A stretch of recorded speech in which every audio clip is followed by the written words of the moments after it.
백성에게 말할 때에 제사장들과 성전 맡은 자와 사두개인들이 이르러 예수 안에 죽은 자의 부활이 있다고 백성을 가르치고 전함을 실하여 그들을 잡았다 그랬어요. 그러면 어제 우리가 보았던 3장에 베드로가 지금 설교를 하는 중이었습니다. 설교를 하는 중에 이렇게 많은 사람들이 모여들어서 베드로의 설교를 듣고 있습니다. 나면서부터 안진뱅이 된 사람이 베드로와 요한을 통해서 치유받고 벌떡 일어나서 걷고 뛰었습니다. 그리고 설교가 진행 중에 있습니다. 이 소문이 순식간에 막 사방으로 퍼져가면서 성전 안에 있던 대제사장도 듣고, 특별히 성전을 맡은 사람도 듣고, 또 사두개인들 이런 사람들도 다 들었을 겁니다. 그러면 여기 이 사람들이 지금 사도들을 잡으러 왔는데, 이 사도들을 잡으러 오게 되어지는 것은 그 중에 1절에 성전 맡은 자가 주동이 되어지는 겁니다. 왜냐하면 여기 대제사장은 그 당시 유대 사회에서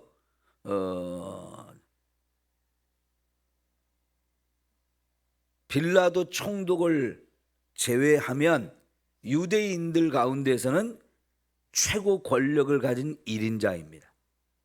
그 다음에 두 번째 2인자는 성전을 맡은 사람이에요. 그 성전을 맡은 사람은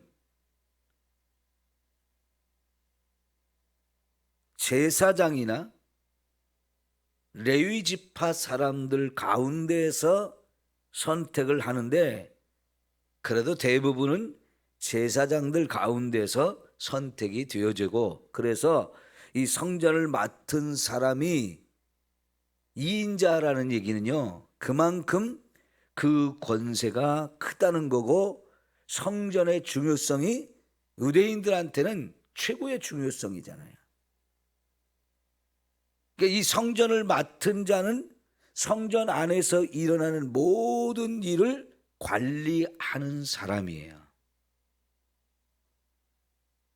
그 사람이 지금 성전 안에서 베드로와 요한이 설교를 하고 있고 수많은 사람이 집중해서 그것을 듣고 있어요. 그러면 이거는 성전 맡은 사람이 그냥 둘 수가 없는 겁니다. 거기 보니까 왜 그렇게 그들이 와서 이 베드로와 요한을 잡았느냐? 첫째는 그들의 허락을 받지 않고 설교를 하고 있다는 것. 두 번째는 지금 그 가르치는 내용이 예수의 죽음과 그의 부활에 관한 것을 말하고 있기 때문인 것입니다.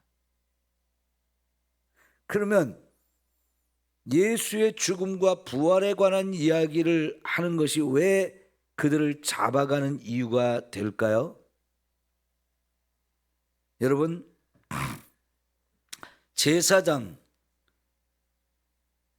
제사장들은 숫자가 엄청 많아요. 우리 누가복음 처음 시작할 때 나오는 제사장이 세례 요한의 아버지죠. 근데 그 세례 요한의 아버지의 이야기를 하면서 반차에 따라서 그때가 세례 요한의 아버지가 성전에서 제사를 주관할 이 사람이었다라고 나오고 있어요. 왜 제사장들의 반차가 있느냐? 이제 아론의 후손들이 다 제사장들이 되잖아요. 근데 그 아론의 후손들이 시간이 가면서 점점 숫자가 많아지기 때문에 다윗 시대에 이 제사장들을 24개 그룹으로 나누었어요. 그 나누어진 24개 그룹을 반차라고 이야기를 하는데, 제비를 뽑아서 이제 그 순서를 정합니다. 일주일씩. 그러니까 1년은 52주 혹은 53주가 되잖아요. 그러면 그 52주 혹은 53주를 일주 따라서 일주일간 성전에 와서 그 일주일 동안에 진행되어지는 모든 제사를 그렇게 순서를 맡은 사람들이 와서 진행하게 되어집니다. 그러니까 많을 때는 이게 제사장이 일주일 동안 머물러는 사람이, 성전에 머물러 있는 사람 숫자가 꽤 많아요. 그런 제사장들이 다 온 겁니다. 그리고 성전을 맡은 사람이 전체를 주관해서 데리고 왔고, 거기에 사두개인들이 함께 왔다 그랬는데, 자, 여러분, 이 사두개인들, 보통 이들은 누구냐면 다윗 시대에 사독이라고 하는 제사장이 있었어요. 다윗이 바로 이렇게 선택되기 전에 있었던 제사장으로서 사무엘 1장 2장 요 앞부분에 나오는 제사장이 누구죠? 엘리 제사장이라고 있었어요. 그런데 그 엘리 제사장은 너무나 타락하고 잘못된 사람이었기 때문에 그 자식들 제사장들까지 너무 죄에 깊이 물들은 사람들이다 보니까 이 가문을 하나님이 다 멸문지화를 시키겠다라고 말씀하셨어요. 그래서 다윗 시대에 이제 그 엘리 제사장 가문에 속했던 사람들이 뒤로 물러가게 되면서 사독이라고 하는 제사장이 최고 중심자가 되어지는데, 그 사독의 후손들, 그들을 사두개인이라고 부르게 됩니다. 처음부터 사두개인이라고 그렇게 불려진 것은 아니고요. 시간이 지나면서 이 사독의 후손들, 사독을 따르는 사람들, 이런 사람들을 사두개인이라고 부르게 되는데, 예수님 당시에는 이 세력이 꽤 많이 커졌어요. 그리고 이들이 굉장히 큰 세력을 형성하고 있었는데, 이들의 특징은 뭐냐면 로마에서 파견되어진 이 관리들과 한편이 돼서 그들을 도와주는 대신 그들을 통해서 제사장으로 임명이 돼요. 이 당시 원래는 대제사장은 그 유대인들 제사장 그룹 중에서 자기들이 선택하게 되어지는데, 이 당시에는 로마 사람들이 대제사장을 임명하는 권한을 가지고 있었어요. 그러니까 서로가 대제사장이 되고 싶은데 그 권한을 로마 사람들이 가지고 있으니까 대제사장이 되고 싶은 사람들이 로마 사람한테 잘 보여야 되잖아요. 돈도 갖다 바쳐야 되고요. 그렇게 해서 로마 사람들을 통해서 대제사장이 임명이 되면 바친 돈을 몇 배로 또 뽑아 먹어야 되지 않습니까? 그러니까 이 사람들이 권력의 맛을 들이고 물질의 맛을 들이면서 완전히 세속화가 되었어요. 여러분, 이 사람들이 유대 사회에서 종교 전체를 주관하는 막강한 힘을 가진 사람들입니다.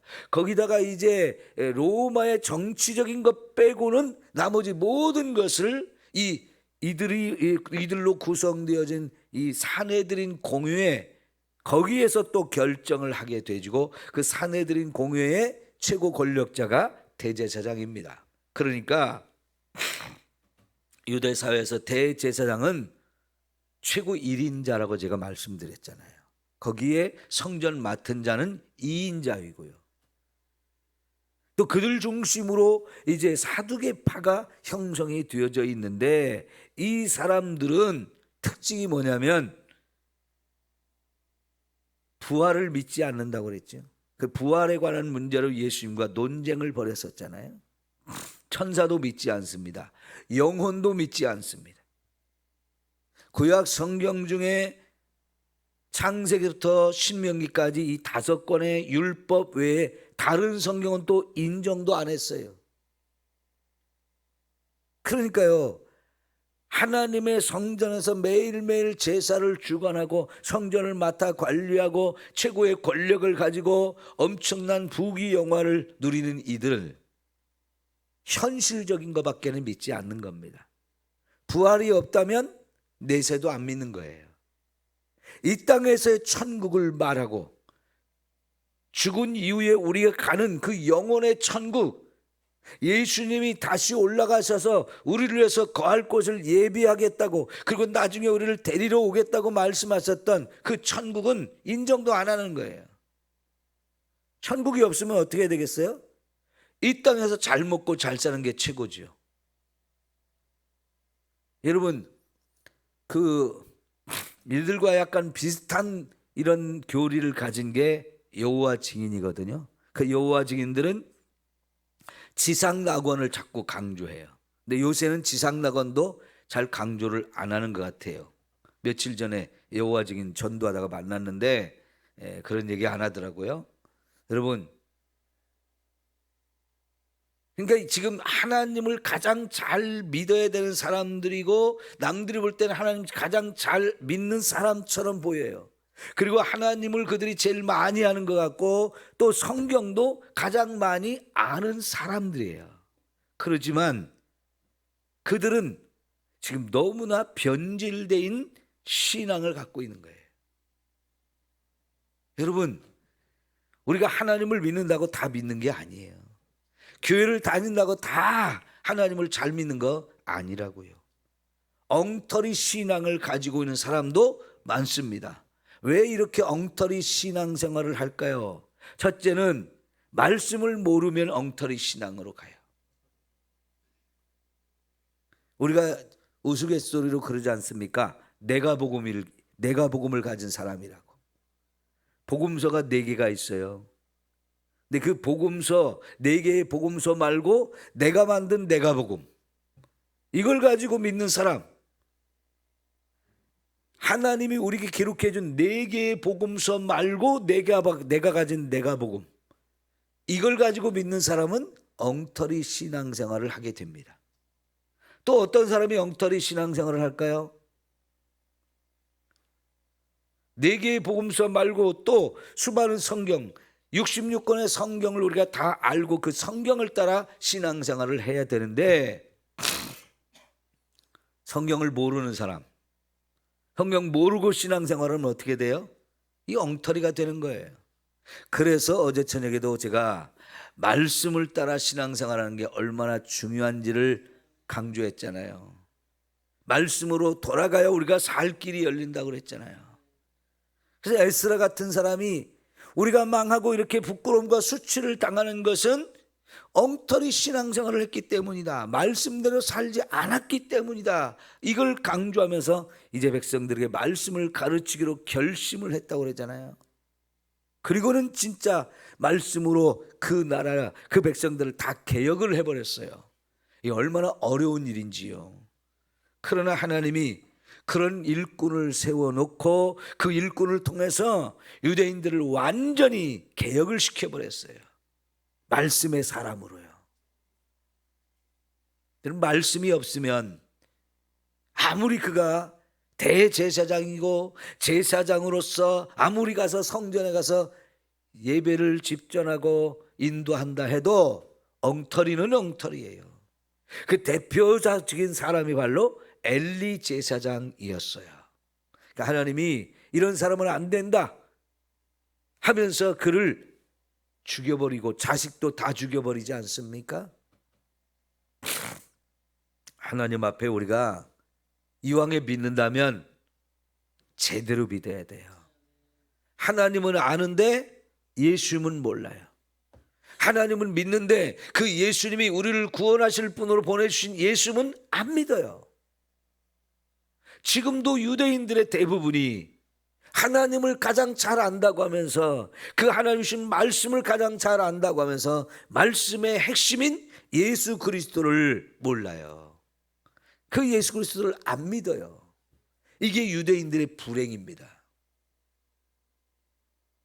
그럼 예수님을 안 믿는 것으로 끝나느냐? 대적하죠. 결국은 이 사람들이 예수님을 죽인 장본인들이에요. 그런데 그 예수가 살아났다고, 자기들이 주인 예수를 살아났다고 와서 가르치잖아요. 그것도 자기들의 허락도 안 받고 성전 안에서 가르친단 말이죠. 근데 거기에 수많은 사람들이 지금 미혹되고 있다고 보여지는 거예요. 그러니까 이거는 제대로 그냥 주면 안 되고 빨리 잡아서 이런 엉터리를 가르치면 안 된다라고 백성들에게 가르치려고 이들을 가르치지 못하게 하려는 거예요. 자, 여러분 이제 4장부터 믿는 자와 믿지 않는 자가 확실하게 갈립니다. 저와 여러분 믿는 자죠? 감사합니다. 그런데 제대로 믿읍시다. 엉터리가 되면 안 돼요. 엉터리가 되지 않고 제대로 믿으려면 방법은 한 가지예요. 말씀을 제대로 알고 그 말씀대로 신앙생활을 하는 거예요. 여러분 10절 볼까요? 너희와 모든 이스라엘 백성은 알라 그랬어요. 뭘? 너희가 십자가에 못 박고 하나님이 죽은 자 가운데 살리신 나사렛 예수 그리스도의 이름으로 이 사람이 건강하게 되어 너희 앞에 섰느니라. 이걸 좀 똑똑히 좀 보고 알으라는 거예요.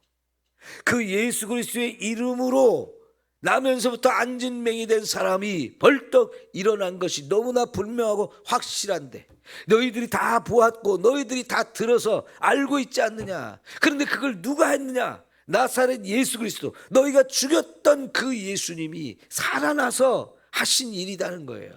이걸 좀 똑똑히 알라는 겁니다. 여러분 이렇게 가르쳐도 안 믿잖아요. 이렇게 가르쳐줘도 정확하게 확실하게 분명하게 가르쳐줘도 부인할 게 없는데도 안 믿는 사람은 안 믿어요. 그런 가운데 저와 여러분이 예수를 믿게 됐다는 거, 이게 은혜 중에 은혜죠. 얼마나 귀한 일입니까?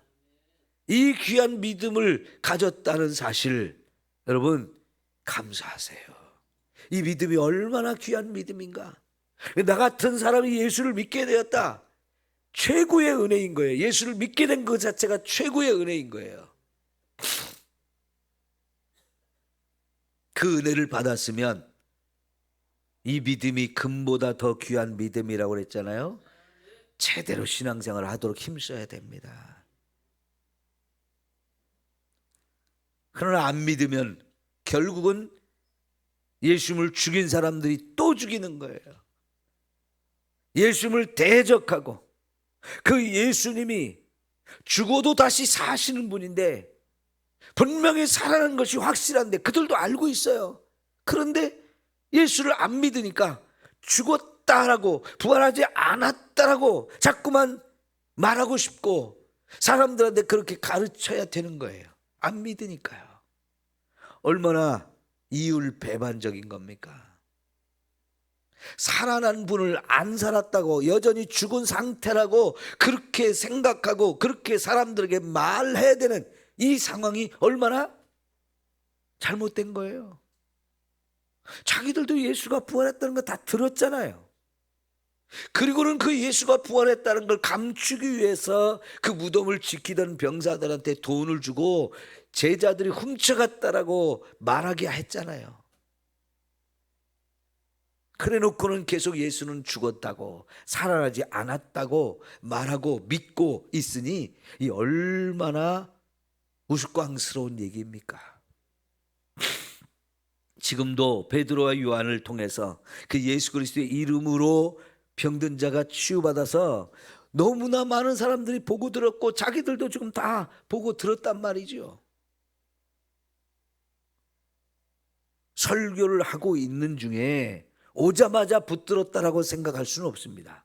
와서 동태를 살펴봤겠죠. 이 설교를 듣는 사람들 틈에 껴가지고 지금 무슨 일이 일어나고 있는가 동태를 살피고 베드로가 설교하는 내용도 아마 거의 요 3장 마지막까지 거의 다 들었을 거예요. 그러다가 설교가 끝나면서 딱 붙잡은 거죠. 그러니까요, 그들도 설교 다 들었을 거예요. 보고 들었단 말이죠. 그런데도 안 믿을 사람은 안 믿는 거예요. 예수 믿는 게 얼마나 어려운지요. 예? 그 안 믿던 사람이 예수를 믿는다는 건 어마어마한 일이에요.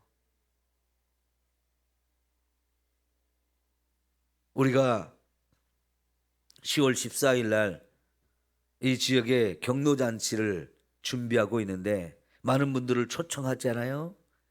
그분들 그냥 단순히 밥만 먹고 보낼 수는 없기 때문에 간증하는 분을 초청하고 또 그 다음날 또 초청해서 예배를 같이 드리게 하고, 그렇게 하는 이유가 뭐예요?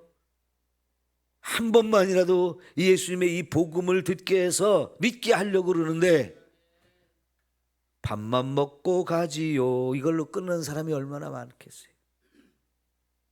사람들이 다 와서 보고 듣는 가운데 예수를 믿게 하고자 하는 것이 저와 여러분의 간절한 소망인데, 여러분 기도해 주세요. 그분들이 와서 밥만 먹고 가지 않고 다 와서 이 복음을 듣고 구원받는 역사가 이루어지도록. 근데 그게 쉽지가 않아요. 우리가 그 마음을 바꿔놓을 수는 없잖아요. 그러나 성령님이 역사하시면 그들도 예수님을 믿는 역사가 일어납니다. 한 사람이라도 더 구원받게 하려고 우리는 끝까지 최선을 다해야 되는데, 이 믿는다는 게 그렇게 쉬운 일이 아니에요. 이제 사도들과 교회는 이때부터 핍박이 시작됩니다. 앞으로 이제 사도행전을 계속 읽어 나가 보면 엄청난 핍박이 옵니다. 예수를 믿는데 핍박이 없는 사람 하나도 없어요. 저와 여러분에게도 이런 핍박과 환난과 어려움은 얼마든지 있습니다. 믿음을 안 가진 사람 혹은 신앙생활을 하지만 믿음이 아직 작은 사람들은 이걸 이해를 못해요. 예수를 믿는데 왜 핍박이 오느냐는 거예요. 예수를 믿는데 왜 어려움이 오느냐는 거예요. 그걸 이해를 못합니다. 그런데 여러분, 모든 시험은 감당할 시험밖에 허락하지 않는다고 그랬죠. 하나님은 저와 여러분이 다 감당할 만한 시험을 주시는 거예요. 우리가 믿을 때 당연히 그 믿음을 통해서 그 어떤 시험이 오고 환난이 오고 핍박이 온다 할지라도 우리가 다 감당할 수 있는 거예요. 그럼에도 불구하고 믿음이 연약한 사람은 이거를 이해를 못해서, 아니 하나님을 믿는데 이런 어려움이 오고 환난이 오고 핍박이 온다? 나 안 믿을래. 이러면서 하나님을 떠나는 사람도 꽤 많습니다. 그런데 여러분, 이 사도행전을 읽어보면서 우리가 확실하게 깨달을 것은 뭐냐면, 하나님이 그런 환난과 핍박과 어려움을 허락한 이유가 있어요. 뭐 때문에 허락합니까? 오히려 이것이 우리에게 유익이 된다 하는 거예요. 예? 우리에게 유익이 되지 않는 시험이나 환난이나 핍박이 없습니다.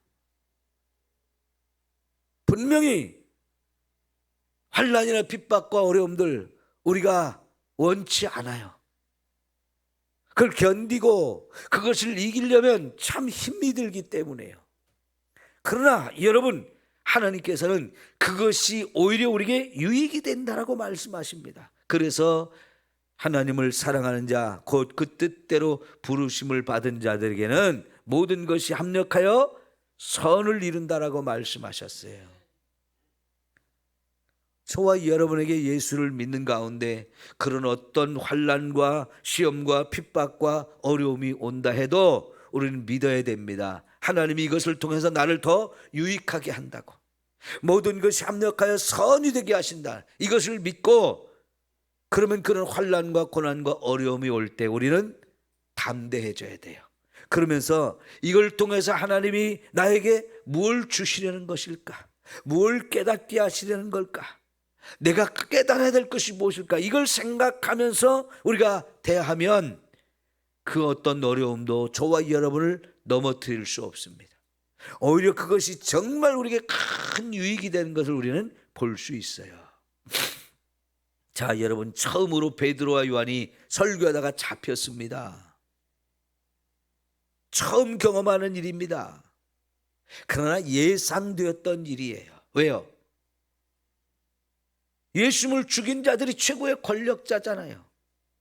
그 성전에 드나드는 것 얼마든지 사람들이 보면서 너 예수 제자지, 다 알 수 있는 일이잖아요. 그런데 그런 거 두려워하지 않았잖아요. 오히려 성전에 가서 매일 기도하고 매일 거기서 만나는 사람들한테 예수를 전하고 있어요. 그러면 당연히 그 제사장이나 이런 사람들이 그냥 두지 않을 거라는 거 뻔히 예상할 수 있는 일이에요. 그러나 그런 거 두려워하지 않았습니다. 죽으면 죽으리라는 믿음이 생겼어요. 나를 잡아가려면 잡아가라, 이런 담대함이 생겼어요.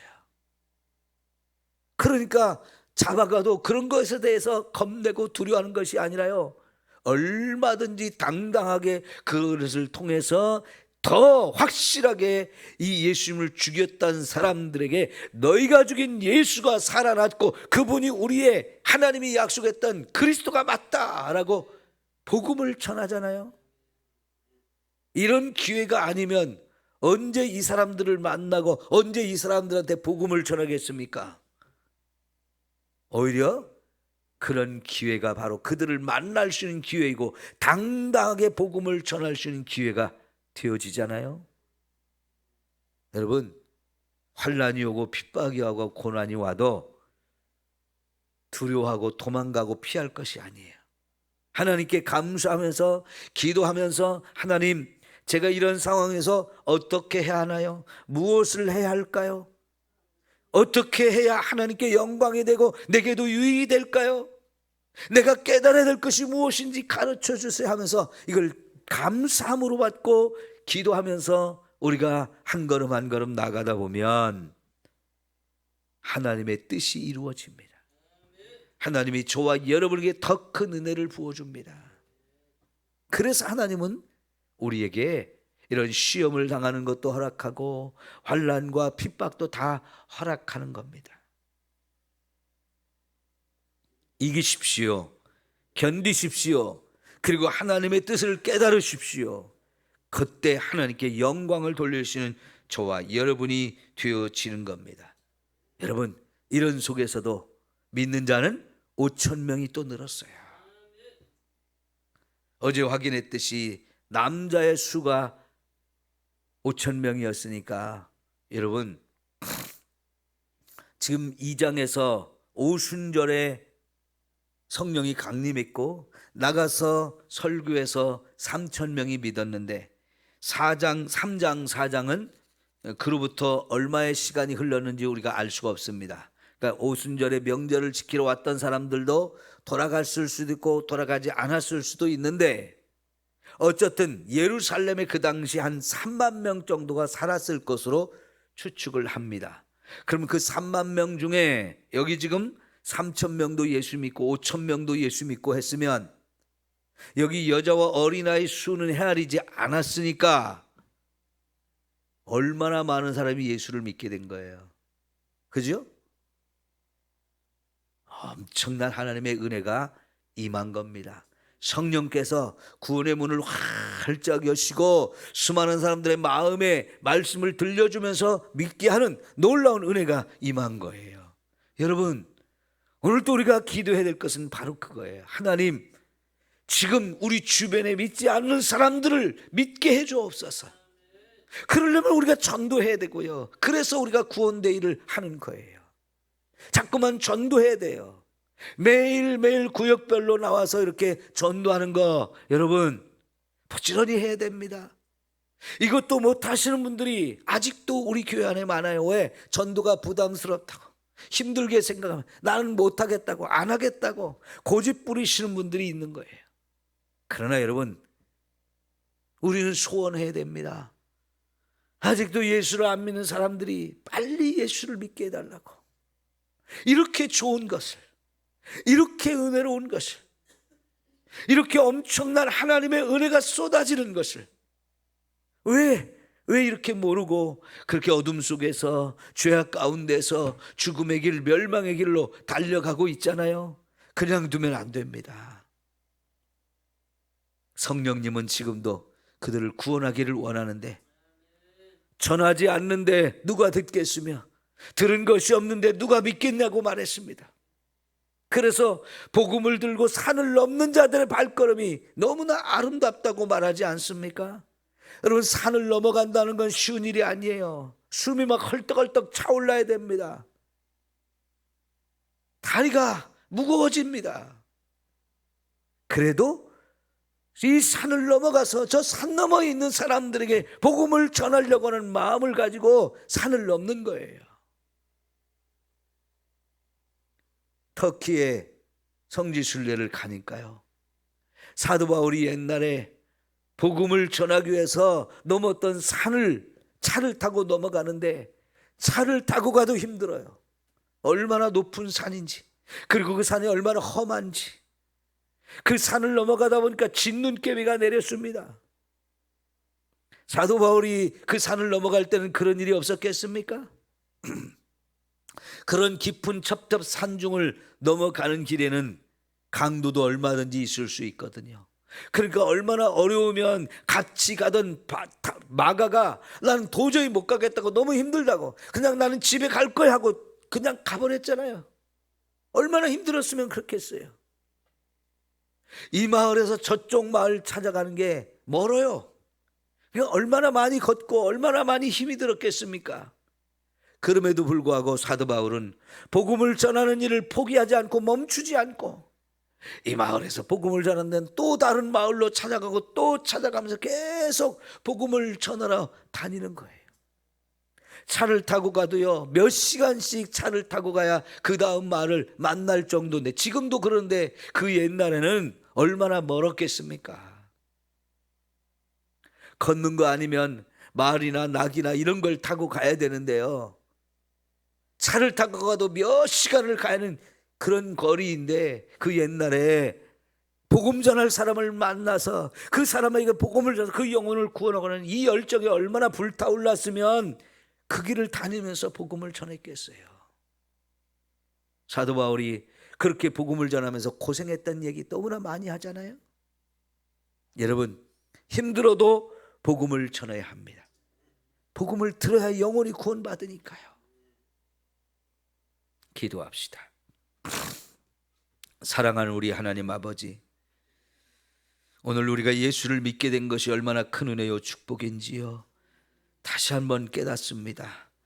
예수를 믿지 않으면 결국 이렇게 대적하고 예수를 죽이고 예수 믿는 사람들을 또 잡아다가 죽이려고 이렇게 날뛰는 세상인데, 하나님 아버지, 내가 무엇이 간데 이렇게 믿게 하시고 구원해 주셔서 하나님 자녀로 살게 해주셨는지요, 하늘의 신령한 은혜들을 맛보며 살게 하셨는지요, 하나님 감사합니다. 이 생명의 복음 듣지 못해서 죽어가는 영혼들이 우리 주변에 얼마나 많은지요. 하나님, 우리 열심히 복음을 전하게 하옵소서. 담대하게 복음을 전하게 하옵소서. 부끄러워하지 아니하고 숨기지 아니하고 열심히 복음을 전해서 한 영혼 한 영혼을 구원하기를 힘쓰게 하여 주옵소서. 예수님의 이름으로 기도하옵나이다. 아멘.